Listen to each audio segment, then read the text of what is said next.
عليكم ورحمة الله تعالى وبركاته.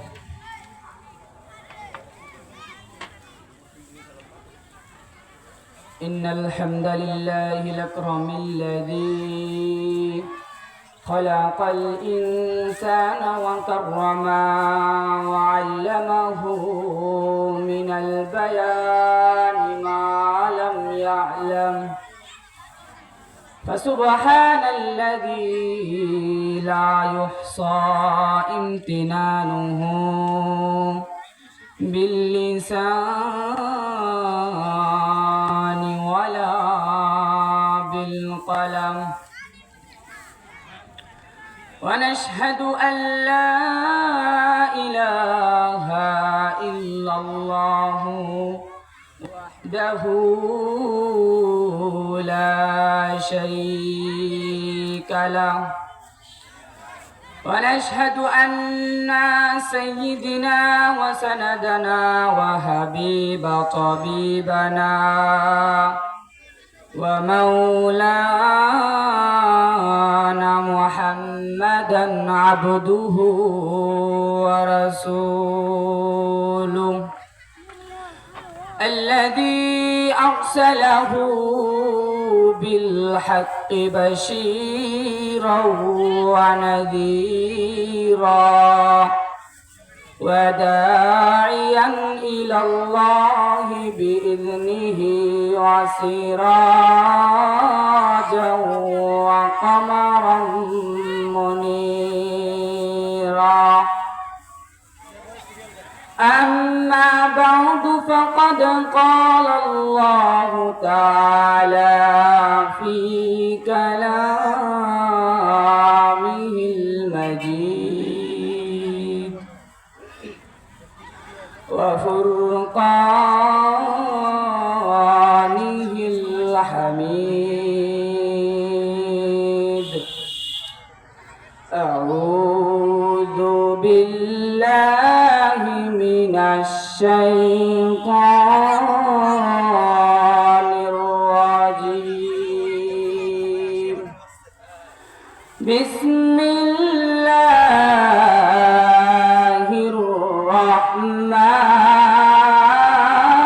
الرحمن الرحيم.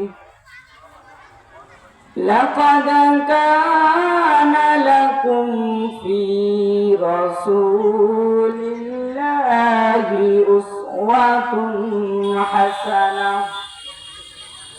وقال النبي صلى الله عليه وسلم في حديث الشريف: من تمسك بسنتي عند فساد أمتي فله أجر شهيد. وقال تعالى في شان حبيب: يا أيها الذين آمنوا صلوا عليه وسلموا تسليما. اللهم صل على سيدنا مولانا محمد وعلى آل سيدنا مولانا محمد। যে মানুষ মানুষের বেদনায় কেঁদেছিল আজীবন মদিনায়, সে মানুষ যদি এত সুন্দর না জানি তাহলে প্রভু তুমি কত সুন্দর। আল্লাহুম্মা সাল্লি আলা সাইয়্যিদিনা মাওলানা মুহাম্মদ ওয়া আলা আলি سيدنا مولانا محمد بلغ العلا بكماله كشف الدجى بجماله حصنت جميع خصاله صلوا عليه وآله الحمد لله আল্লাহ পাক রব্বুল আলামিনের দরবারে লাখো কোটি শুকরিয়া যে রব্বুল আলামিন আপনাদেরকে আমাকে দুনিয়াবি সমস্ত খারাপ কাজ থেকে ফারিক করে এই জান্নাতুল ফেরদাউস মাহফিলের মধ্যে বসার তৌফিক দান করেছেন, এই জন্য সকলে পড়ি আলহামদুলিল্লাহ। আর আমার আপনার নবী যাকে সৃষ্টি না করলে দুনিয়ার কিছুই সৃষ্টি করা হতো না, নবী মুহাম্মদুর রাসূলুল্লাহ, তার প্রতি সংক্ষিপ্ত দুরূদ পাঠ করি সকলে বলি সাল্লাল্লাহু আলাইহি ওয়াসাল্লাম। সম্মানিত উপস্থিতি, আমি আপনাদের সামনে পবিত্র কোরআনুল কারীম থেকে মাত্র একটি আয়াতে কারিমা তেলাওয়াত করেছি। আল্লাহ পাক রব্বুল আলামিন অত্র আয়াতে কারিমার মধ্যে বলেন, লাকাদ কানা লাকুম ফি রাসূলিল্লাহি উসওয়াতুন হাসানাহ। আল্লাহ পাক রব্বুল আলামিন আয়াতে কারিমার মধ্যে বলেন এবং তাফসীরগণে আয়াতের ব্যাখ্যা বিশ্লেষণ করেন। আল্লাহ পাক রব্বুল আলামিন বলতেছেন, নিশ্চয় রাসূল পাক সাল্লাল্লাহু আলাইহি সাল্লামের মধ্যে তোমাদের জন্য আখির জামানার শেষ নবীর উম্মতের জন্য উত্তম আদর্শ রয়েছে, বলি সুবহানাল্লাহ। আল্লাহ পাক রব্বুল আলামিন নিজে রাসূল পাক সাল্লাল্লাহু আলাইহি সাল্লামের চরিত্রের দলিল দিয়ে দিলেন। তাহলে আমার আপনার রাসূলকে মানার দরকার আছে না নাই? একথা যদি বাংলার জমিনের মুসলমানরা বলতো, মৌলভী হুজুররা বলতো, ইমাম সাহেবরা বলতো, অন্যান্য বক্তারা বলতো, তাহলে মানা যেত। স্বয়ং আল্লাহ পাক রব্বুল আলামিন নিজে রাসূল পাক সাল্লাল্লাহু আলাইহি সাল্লামের চরিত্রের দলিল দিলেন। তাহলে আমাদেরকে রাসূলকে মানা দরকার আছে না নাই? সম্মানিত উপস্থিতি, আল্লাহ পাক রব্বুল আলামিন অন্য এক আয়াতে কারিমার মধ্যে বলেন, কুল ইন কুনতুম তুহিব্বুনাল্লাহা ফাত্তাবিউনি ইউহিব্বুকুমুল্লাহু ওয়া ইয়াগফির লাকুম যুনুবাকুম ওয়াল্লাহু গফুরুর রহিম। আল্লাহ পাক রব্বুল আলামিন বলে দিচ্ছেন, ও আমার নবী, আপনাকে মানে আপনার সুন্নাহ অনুযায়ী তাদের জীবনকে পরিচালনা করে। ভাইরা আমার, গভীর মনোযোগ দেন। আল্লাহ পাক রব্বুল আলামিন অসংখ্য জায়গায় বলেছেন রাসূলকে মানো, রাসূলকে মানো। আর আজকে আমরা বাংলার জমি থেকে আল্লাহর দেওয়া নিয়ামতগুলোকে ভোগ করে আমরা মানি কিছু পীর সকলকে, কিছু মুরিদকে, কিছু পীরকে, ইল বাবাকে, খাজা বাবাকে, এমনকি পোশাক সারা বাবাকে। সম্মানিত উপস্থিতি আমার, গভীর মনোযোগ দেন। আল্লাহ পাক রব্বুল আলামিন বলেছেন রাসূলকে মানো, আমাকে মানো, আমরা মানি পীরকে। একটা বাবা এক মহিলার বাড়িতে গিয়েছেন দাওয়াত খেতে। এখন তার পীরগিরি প্রমাণ করতে মহিলার রুমে ঢোকার সঙ্গে সঙ্গে এখন দরজায় পার হয়ে বিছানায় বসে সে মহিলার সামনে দরজার দিকে তাকায় বলতেছে, হুশ হুশ। সেখন মহিলা তাকে জিজ্ঞাসা করছে, হুজুর আপনি কাকে তাড়ালেন? কে এসেছিল আমার দরজার সামনে? ভাইরা আমার, সেই মুরিদ সেই পীর বলতেছে, না না, কেউ আসে নাই, আমি এমন পীর, আমি এমন বাবা, আমি এখান থেকে বসে দেখতে পারতেছি মক্কার দরজা দিয়ে একটি কুকুর প্রবেশ করতেছে, আর আমি পীর এখান থেকে বসে আমি তাকে তাড়িয়ে দিলাম। এবার মহিলা মনে মনে ভাবে, বাবা এমন বড় পীর আমার বাসায় আসছে, তাহলে তো চেক করাই লাগে পীরকে। সম্মান উপস্থিতি, এবার সেই মহিলা গরম ভাত নিয়ে আসলেন। এখন গরম ভাতের ভিতরে দিয়েছেন ভাজা মাছ। আমরা অনেকে ভাজা মাছ খাই না? এখন এক প্লেট ভাত দিয়েছেন, ভাতের নিচে দিয়েছেন হলো ভাজা মাছ। এখন সেই হুজুর বসে আছে ভাত নিয়ে, 5 মিনিট যায়, 10 মিনিট যায়, 15 মিনিট যায়, এবং মনে মনে বলতে থাকে কি ব্যাপার, সেই মহিলা আমাকে দাওয়াত দিয়ে এনে শুধু ভাত দিয়ে গেল, তরকারি দিল না। কিছুক্ষণ পর মহিলাকে ডাক দিয়ে বলতেছে, ও মা, তুমি আমাকে দাওয়াত দিয়ে আনলে, তুমি আমাকে ভাত দিলে, কিন্তু এই পর্যন্ত তরকারিটা দিলে না, আমি ভাতটা খাবো কি দিয়ে? তখন সেই মহিলা তার উত্তরে বলতেছে, হুজুর, আপনি এমন বড় আল্লাহ ওলি, আপনি এমন বড় পীর, আপনি এখান থেকে বসে মক্কায় প্রবেশ করা কুকুরকে তাড়িয়ে দেন, কিন্তু আমি মহিলা আপনার ভাতের নিচে ভাজা মাছ দিয়েছি, আপনি তা দেখেন নাই। মহিলা তার পীরগিরি ফাঁস করে দিল। আর আমরা মুসলমান এমনই কিছু পীরকে মানি, এমনই কিছু আশিক রাসূলকে মানি, যারা আশিক রাসূল দাবি করে কিন্তু তার চরিত্রের মধ্যে সুন্নাত নাই। কথা বলেন ঠিক কিনা? গভীর মনোযোগ মুসলমান, আল্লাহ পাক রব্বুল আলামিন বলেছেন, কুল ইন কুনতুম তুহিব্বুনাল্লাহা ফাত্তাবিউনি ইউহিব্বুকুমুল্লাহু ওয়া ইয়াগফির লাকুম যুনুবাকুম ওয়াল্লাহু গফুরুর রাহিম। আল্লাহ পাক রব্বুল আলামিন বলতেছে, হে রাসূল, হে আমার বন্ধু, বলতেছেন সবাইকে তোমার উম্মতদেরকে বলে দাও, কেউ যদি আমাকে ভালোবাসে সে যেন সর্বপ্রথম তোমাকে মানে, সে যেন সর্বপ্রথম আপনাকে মানে, আপনার সুন্নাহ অনুযায়ী তাদের জীবনকে পরিচালনা করে। আর যারা আপনার সুন্নাহ অনুযায়ী তাদের জীবনকে পরিচালনা করবে, আমি আল্লাহ পাক রব্বুল আলামিন কাল কিয়ামতের দিন এমন একটি জামাত করব, এমন একটি কাতার করব, যারা আপনার সুন্নতকে দিয়ে জীবন পরিচালনা করেছে, সিরাতুল মুস্তাকিমের পথ অনুসরণ করেছে, আমি আল্লাহ পাক রব্বুল আলামিন ওই ব্যক্তিকে সর্বপ্রথম জান্নাতে দিয়ে দেব। বলি সুবহানাল্লাহ। বাইরে আমার গভীর মনোযোগ,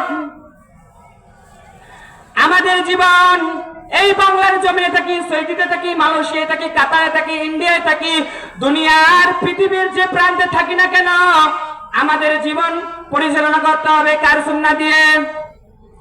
আমরা কোনো মডেল চিনি না, আমরা কোনো অভিনেতা চিনি না, আমরা কোনো গায়ক চিনি না, আমরা কোনো খেলোয়াড় চিনি না। আমরা আমাদের জীবনের মডেল হিসেবে বানাবো আমার আপনার নবী মুহাম্মাদুর রাসূলুল্লাহ সাল্লাল্লাহু আলাইহি ওয়াসাল্লাম। বাইরে আমার গভীর মনোযোগ, কিভাবে নিজের ভিতরে রাসূলের সুন্নাহ অনুসরণ করব? শুধু এক মুষ্টি দাড়ি টুপি পাঞ্জাবি পরলেই সুন্নাহ অনুসরণ করা হয় না, সুন্নাহ অনুসরণ করা হয় না। নবীজি জিহাদে গিয়েছেন, শুধু জিহাদ করলেই সুন্নাহ অনুসরণ হয় না। আর অনেক বিষয় আছে যা আমরা যেগুলো মানার মতো হয় মানি, আর যেগুলো কষ্ট হয়ে যায় সেগুলো মানার মতো না, সেগুলোকে পরিত্যাগ করি। কথা বলেন ঠিক কিনা? বাইরে আমার এক ছিল জহুরি, কথাটি না বললেই নয়, শিক্ষার জন্য বলতেছি। একটি ছিল জহুরি, সে করতো পাথর বিক্রেতা। জহুরি যে হচ্ছে পাথর বিক্রি করে, আংটি বিক্রি করে। বাইরে আমার এক ছিল জহুরি, সে গ্রামে গ্রামে বিভিন্ন জায়গায় পাথর বিক্রি করে বেরোত। এমন একটি এলাকায় গেছে, সারাদিন পাথর বিক্রি করেছে। সেই জহুরির কাছে পাথর ছিল মূল্যবান, এমন একটি পাথর ছিল, সেই পাথরের অনেক মূল্য। তা সবসময় ঝকমক করতে থাকে, আলো দিতে থাকে, নুরে নুরান্বিত। এত সুন্দর একটা পাথর সে সারাদিন দেখায় নাই কাস্টমারদের।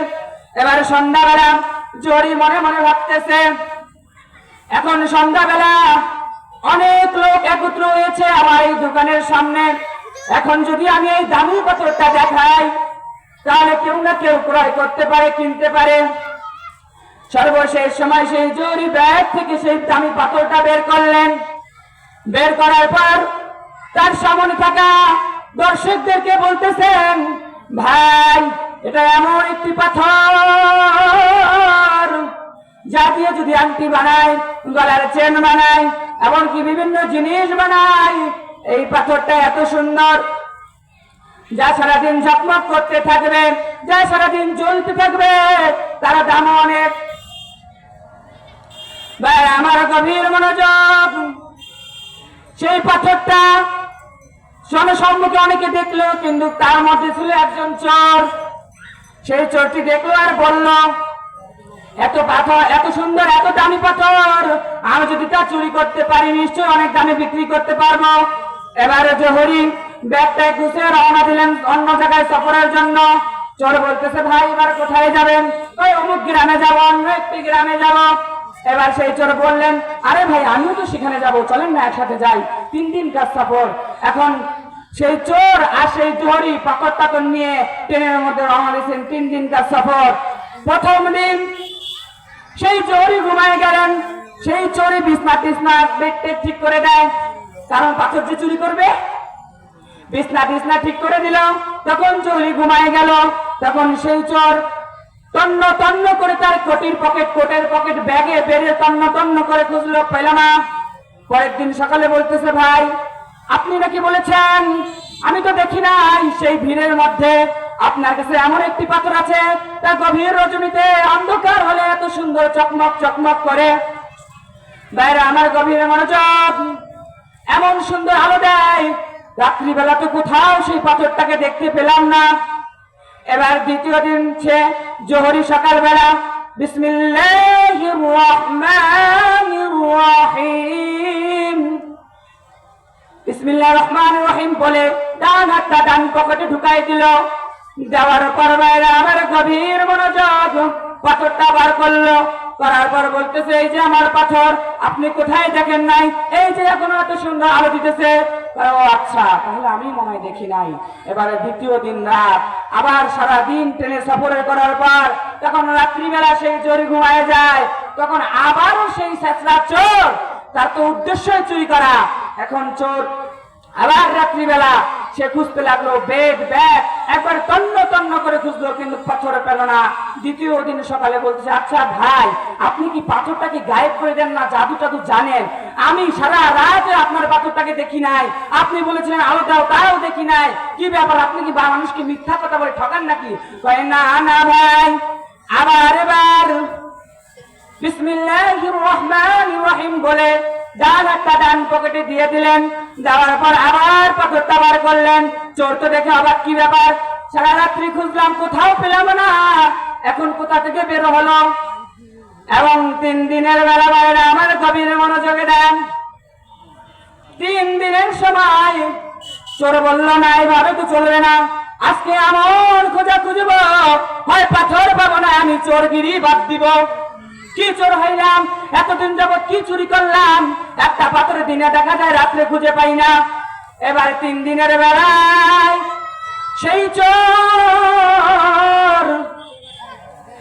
এমন খোঁজা খুঁজলো, খুঁজতে খুঁজতে বেচারার কোটিও ছিল, ব্যাগও ছিল, সব লন্ডভন্ড করে দিল, কিন্তু কিছু পেল না। বেড়া আমার গভীর মনোযোগ। এখন সকালবেলা বলতেছে, ভাই একটা সত্যি কথা বলি। কয় বলো, কোনো সমস্যা নাই। কয় ভাই আমি আসলে একজন চোর। কয় ভাই আমি কোনো মানুষ না, আমি কোনো সাধারণ মানুষ না, আমি একটি চোর। আপনার ওই মূল্যবান পাথরটা চুরি করার জন্য 1 দিন নয়, 2 দিন নয়, 3 দিন ধরে আপনার কাছে আমি বসে আছি, কিন্তু পাই নাই। তখন সে বলল, ভাই আপনি কোথায় রাখেন? তখন সেই বলল, সেই লোকটা তখন বলল, ভাই আমি আপনি তখন প্রতিদিন আপনাকে আগেই দেখে বুঝেছিলাম আপনি একজন চোর, এই জন্য আমার পাথরটা আমি আমার কোটিতে না রেখে, আমার বেডে না রেখে, ব্যাগে না রেখে, আমি সাধারণ মানুষ আপনার মতো চোরের পকেটে রেখেছি। আমি জানি চোর নিজের পকেট কখনো খুঁজে না। সুবহানাল্লাহ, এত সুন্দর বুদ্ধি কে দিলেন? আল্লাহর হেফাজতে মাল রাখলে আল্লাহই রক্ষা করেন। আই দেখেন নিজের ভিতরে আগে খুঁজতে হবে। সেই চোর যদি নিজের ভিতরে আগে খুঁজতো তাহলে অবশ্যই পাথর পেত। এই জন্য নিজের ভিতরে আমল করে রাসূলকে পেতে হবে, আর রাসূলকে পেলে আল্লাহকে পাওয়া হবে।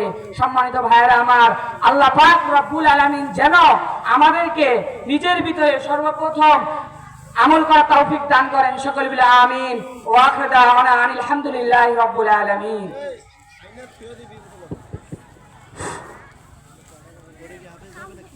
আলহামদুলিল্লাহ, খুব সুন্দর আলোচনা করলেন।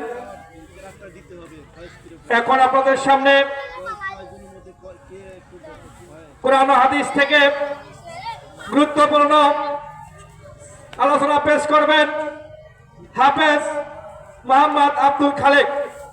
হাফেজ মোহাম্মদ আব্দুল খালেক, ওনাকে তার গুরুত্বপূর্ণ আলোচনা রাখার জন্য বিশেষভাবে অনুরোধ করছি।